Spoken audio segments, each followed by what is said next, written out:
দিদি দোয়ান মুখে দাদা দাদা আপনি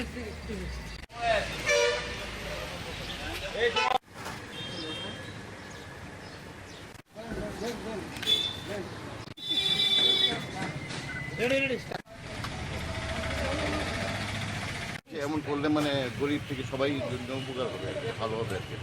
বাজার 50 টাকা করে কিলো হচ্ছে, সেখানে আমরা সস্তা মূল্যে পাচ্ছি। একটা গভর্নমেন্ট একটা শুভ উদ্যোগ আর কি। কি বলবেন? এটা যদি করে মানে জায়গায় করলে ভালো হবে সবার জন্য। কারণ আমি কেজি প্রতি 13 টাকা কম পাচ্ছি। বাজারে কত করে কিনলেন? বাজারে 50 টাকা করে কিলো চলছে। আমি লেকচুনি বাজার দিয়েছি 50 টাকা। পেঁয়াজের কাউন্টার উদ্বোধন হয়েছে, 37 টাকা কিলো ধরে পেঁয়াজ পাওয়া যায়। এটার একটা বিশেষত্ব হলো একদম মিডল পয়েন্ট অফ এই লেকচুনি বাজার এবং দুর্গাচুনি বাজার, যেখানে আমাদের একটা রেফ্রিজার আছে। ডিলারকে আমরা নির্দেশ দিয়েছি, উনিও এটা অ্যাকসেপ্ট করেছেন এবং উনি পেঁয়াজের এই কাউন্টারটা তুলেছেন।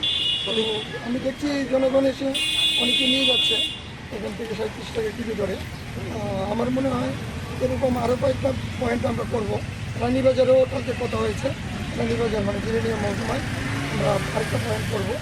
তো এভাবে করলে যে রেটটা আমরা নিয়ন্ত্রণের মধ্যে থাকার সম্ভাবনা থাকে। আচ্ছা, দেখা যাচ্ছে যে শহর কেন্দ্রিকই এই ধরনের কাউন্টার হচ্ছে, মানে গ্রাম অঞ্চলে কি খোলার কোনো উপকল্পনা রয়েছে, যেহেতু আপনার অধিকর্তা রয়েছেন? অ্যাকচুয়ালি জনগণের চাহিদা অনুযায়ী আমরা সরকার করছি। আমি তো আপনার বললাম যে রানীবাজার জিরেনিয়া মহকুমাতে একটা কাউন্টারে 1-2 দিনের মধ্যে হবে।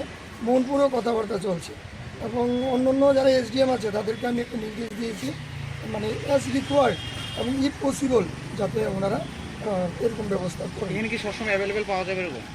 যেটা জনগণ যতদিন চাইবে ততদিন খোলা থাকবে। জনগণ তো অ্যাকচুয়ালি তো পেঁয়াজটা আলুটা বাজারই পাওয়া যায়, এটা রেশন শপ অথবা অন্য কোনো পয়েন্টে পাওয়ার কথা না। যতদিন আমাদের প্রয়োজন ততদিন রেটটা হাই থাকলে আমরা এটা চালু রাখবো।